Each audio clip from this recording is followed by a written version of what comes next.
Hello guys, what's up? I am Durga Vidya and welcome back again to chemistry video lecture of a solid state. And in my previous video lecture, I already told you what is meant by the unit cell and the types of the unit cell. Today we are discussing about the types of the unit cell but on according to the cell parameter. So let's see types of unit cell. Unit cell on according to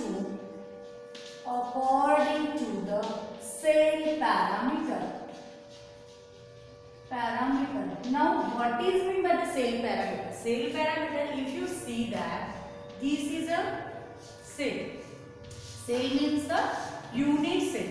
Okay, this is the unit cell and this is unit cell in that the three axes are present. That first axis, it is known as the x-axis, this is the y-axis and this is the z-axis. The in between the x-axis and y-axis they belongs to the angle alpha. ठीक है, ये जो x-axis और y-axis के बीच में जो angle होता है that angle it is known as the alpha. Y-axis and z-axis के बीच में होता है beta and that is z-axis and x-axis के बीच में होता है गामा. ठीक है, एक्स एक्सिस एक्स एंगल जो एक्स होता है उसके अपोजिट में जो आपकी एज लेंथ आती है that is known as the A. ठीक है, ए और बीटा के अपोजिट में यहां से यहां तक के डिस्टेंस को कहते हैं हम लोग edge length and that edge length it is known as the B. And gamma के अपोजिट में यहां से यहां तक के डिस्टेंस को हम कहते हैं सी. ठीक है, that means the alpha equal to beta equal to gamma, it is known as the axial angle. And A equal to B equal to C, it is known as the axial edge. ठीक है, इसको as भी कहते हैं या फिर ये length भी कहलाते हैं और इसी को हम कहते हैं cell parameter. And depend upon the cell parameter, the unit cell are of the 7 types. So that here 7 type of unit cell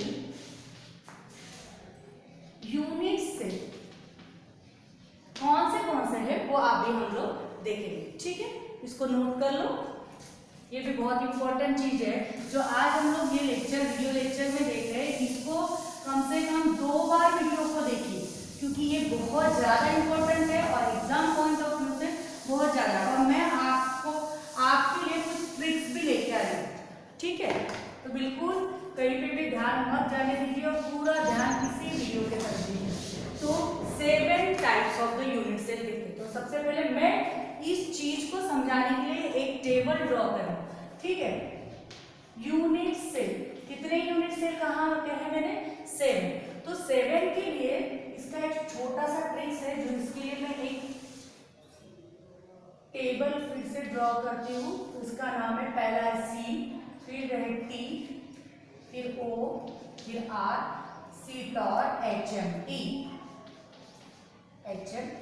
ठीक है, अब इसका मतलब क्या है. सी का मतलब होता है क्यूबिक यूनिट सेल, टी का मतलब होता है टेट्रागोनल यूनिट सेल और ओ का मतलब होता है ऑर्थोरोम्बिक यूनिट सेल. आर का मतलब होता है रोम्बोहेड्रल यूनिट सेल. ठीक है, फिर एच का मतलब होता है हेक्सागोनल यूनिट सेल और एम का मतलब होता है मोनोक्लिनिक यूनिट सेल. टी का मतलब होता है ट्राइक्लिनिक यूनिट सेल. ठीक है, ये हो गए हमारे 7 टाइप ऑफ यूनिट सेल. कितने टाइप के यूनिट सेल हो गए हमारे 7 टाइप के यूनिट सेल हो गए. ठीक है, और इसको याद रखने के लिए मैंने कौन सी ट्रिक्स बताई है, तो सी टॉर HMT. चाहे इसको आप इस टाइप से याद रख सकते हो. नंबर 1 सी टॉर HMT. घड़ी का नाम होता है, पता है. तो सी टॉर HMT करके कर सकते हो या फिर CT जो मारते हैं CT और HMT और HMT। ये जो है ये आपके यूनिट सेल के सीक्वेंस को बताता है, ठीक है। HMT सॉरी HMT, ठीक है। तो पहला कौन सा यूनिट सेल है? क्यूबिक, फिर tetragonal, orthorhombic, rhombohedral, hexagonal, monoclinic and triclinic. उसके बाद मैंने कहा कि सेल पैरामीटर के ऊपर डिपेंड है हमारे ये कि यूनिट सेल कितने टाइप के हैं। तो सबसे उसके बाद देखते हैं उसका एज लेंथ। एज लेंथ कितने? तो एज लेंथ सबसे पहले क्यूबिक के केस में आता है A = B = C। टेट्रागोनल के केस में आता है A ≠ B but B ≠ C। A = B but B not C। उसके बाद A not B not C, फिर A = B, B = C, फिर आपका A not B but not C, फिर आपका A not B and not C, फिर आता है A not B not C। इसका मतलब क्या है देखो, तो हम इसको याद कैसे रखेंगे? सबसे पहले तो हमको यहाँ पे एज लेंथ को याद रखने के लिए 0 1 2 और 2 याद रखना, ये नंबर को याद रखना। 0 1 2 ये नंबर हमको क्या कहलाता है? तो पहले चीज में 0 है, इसका मतलब सारे जो एजेस है वो आपस में क्या है? तो इक्वल है। तो दूसरे केस में हमारा 1 मतलब एक एज जो है डिफरेंट है, मतलब B not C है। और दूसरे केस में मतलब ऑर्थोरोम्बिक के केस में क्या होगा? A not B not C। इसी टाइप से हमारे यहाँ पे क्या आएंगे? एज लेंथ आएंगे। तो ये नंबर आपको याद रखना है 0 1 2, ठीक है। 0 1 2 को याद रखना है। फिर हम देखते हैं एंगल की बात करते हैं। तो क्या? तो एंगल को हमने किससे डिनोट किया था? Alpha beta gamma, right. Alpha beta gamma. तो पहले क्या करना है? Alpha = beta = gamma = 90 degree. ऐसे 3 बार करना है। Alpha = beta = gamma = 90 degree. Alpha = beta = gamma = 90 degree. कितने बार करना है? 3 बार। लेकिन जब आती है रोम्बोहेड्रल की बात, तो रोम्बोहेड्रल के केस में क्या करना है? राम क्या कहता है? आपके गामा को 90 से बाहर कर दो, मतलब के alpha = beta = 90 degree but gamma is not equal to the 90 degree. Gamma is not equal to the 90 degree, क्योंकि राम आर फॉर राम, ठीक है। राम क्या कहता है? तो गामा को 90 डिग्री से बाहर कर दो। फिर आता है हेक्सागोनल के केस। हेक्सागोनल के केस में आपको पता है कि जो हेक्सागोनल इस टाइप से होता है 120 डिग्री दिखाता है।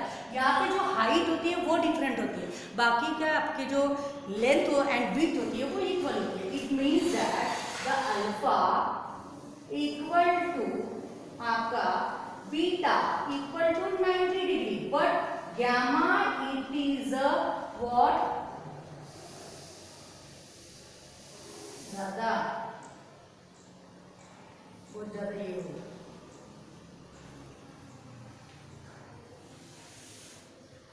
गामा इक्वल टू क्या आएगा? 120 डिग्री आएगा, समझा? अल्फा = बीटा = क्या आएगा? 90 degree but gamma is equals to the 90 degree. समझ में आ रहा है? ये वाले केस में। मोनोक्लिनिक के केस में क्या आता है? मोनोक्लिनिक के केस में माँ क्या कहती है? बेटे को 90 से बाहर कर दो, मतलब कि alpha = gamma = 90 degree but beta is not equal to the 90 degree, ठीक है। 90 डिग्री। और ट्राइक्लिनिक के केस में क्यूबिक का अपोजिट, यहाँ पे alpha is not equal to the beta is not equal to the gamma. यहाँ पे आपके तीनों जो एजेस है वो आपस में अनइक्वल है, ठीक है। कौन से alpha beta and gamma is not equal to the 90 degree. तीनों भी आपस में अनइक्वल है, ठीक है। यहाँ तक के समझा? क्या कहा मैंने? अल्फा बीटा गामा 90 डिग्री ऐसे 3 बार करना है। रोम्बोहेड्रल के केस में क्या याद रखना है? तो 90 डिग्री से अलग। तो पहली ट्रिक्स तो आपको पता चल गई होंगी कौन सी, सीटा और HMD। दूसरी वाली जो ट्रिक्स है उसको कौन सा याद रखोगे, तो 0 1 2, फिर 0 1 2 और बाद में 2। तीसरी वाली जो ट्रिक्स है, ये ट्रिक्स है हमारे यहाँ, ये ट्रिक्स को याद रखो। तीसरी जो ट्रिक्स है वो क्या कह रही है, तो पहले बात तो पहले 3 नंबर को तो इक्वल दिखा दो 90 डिग्री के। फिर बात आती है रोम्बोहेड्रल की। रोम्बोहेड्रल के केस में rhombo it is the R for Ram. तो राम क्या कहता है, राम हमारा कहता है कि गामा को 90 से बाहर कर दो। तो राम क्या कहता है, गामा को 90 से बाहर कर दो। ये चीज को याद रखना ताकि आप इजीली याद करो। फिर हेक्सागोनल के केस में तो कोई बात ही नहीं है, अल्फा बीटा 90 डिग्री है क्योंकि 2 लेंथ है, और गामा जो है 120 डिग्री है। फिर मोनोक्लिनिक के केस में क्या आता है, एम फॉर माँ क्या कहती है, चौथा केस है एम फॉर ये है माँ, याद रखना यहाँ पे माँ मैं करके रख लूँ। तो माँ क्या कहती है, किसको, बेटे को 90 से बाहर कर दो। It means the beta is not equal to the 90 degree. Okay, माँ क्या कहिए, बीटा को 90 डिग्री से अलग कर दो। और क्यूबिक एंड ट्राइक्लिनिक ये दोनों आपस में अपोजिट है। इस टाइप से आपको यूनिट सेल के एज लेंथ और एंगल के बारे में करना है, और इसी टाइप से हमारे टोटल 7 टाइप्स आ गए। लेकिन ये यूनिट सेल के फर्दर और भी क्लासिफिकेशन होते हैं, जैसे मैंने इसके पहले बताया था, unit cell are further classified into the 4 type, simple unit cell, फिर आपका आता है body centred unit cell, face centred unit cell and the end centred unit cell. ठीक है, तो सबसे पहले देखते हैं हम लोग simple unit cell. Simple unit cell, simple unit cell. फिर बात आती है बॉडी सेंटर्ड यूनिट सेल की, बॉडी सेंटर्ड यूनिट सेल। ठीक है, मैं शॉर्टकट में लिख रही हूँ क्योंकि ब्लैक बोर्ड की कमी है। फिर आता है फेस सेंटर्ड यूनिट सेल। फिर लास्ट में आता है एंड सेंटर्ड यूनिट सेल, और इसी को हम लोग कहते हैं बेस सेंटर।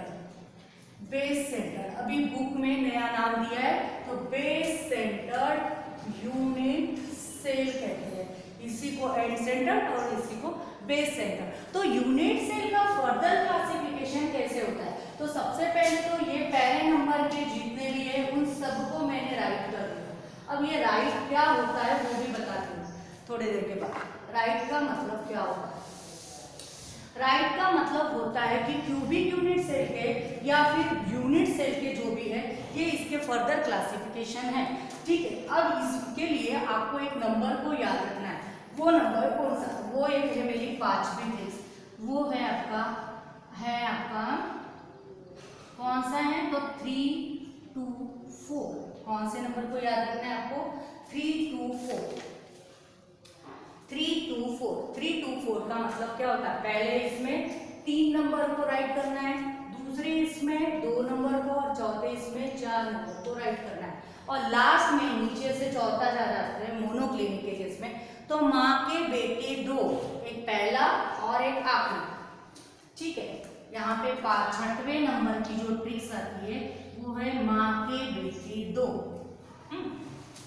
कौन सी वाली देखो, माँ के बेटे 2, एक पहला और दूसरा आखिरी। इट मीन्स आपका पहला और आखिरी, इसको राइट करना है। बाकी जितने भी बचे हैं उन सबको क्रॉस मार्क कर दो फटाफट, बिना सोचे समझे। ठीक है, बिना सोचे समझे इसको क्रॉस मार्क कर देते हो तो आपको पता चलेगा कि देखो काउंटिंग करो, ये 1 2 3 4 5 6 7 8 9 10 11 12 13 और ये 14, टोटल 14 टाइप्स के सब यूनिट टाइप्स बनते हैं, और उसी को हम कहते हैं, यही हमारे 14 ब्रेविस लैटिस कहलाते हैं। लैटिस कहलाते हैं, Brevis lattice structure, crystal structure. ठीक है, इसको याद रखना है हमको, ब्रेविस लैटिस क्रिस्टल स्ट्रक्चर। तो टोटल यूनिट सेल के सब टाइप्स कितने हैं? तो 14 है, और इसी को हमको याद रखना है। ठीक है, टेट्राहेड्रल के कैसे? तो टेट्राहेड्रल के कितने टाइप्स हैं? तो सब टाइप्स 1 और 2। कौन सा? सिंपल यूनिट से, बॉडी सेंटर्ड यूनिट से। इसी टाइप से, इन दिस वे, हम सारे के सारे को इस टाइप से हमको इसको क्या करना है? नोटिंग करना है। ठीक है, इसका जल्दी से जल्दी नोट कर लो। और हाँ, ये एग्जाम पॉइंट्स ऑफ व्यू बहुत ज़्यादा इंपॉर्टेंट है। इसमें क्वेश्चन किस टाइप से पूछे जाएंगे?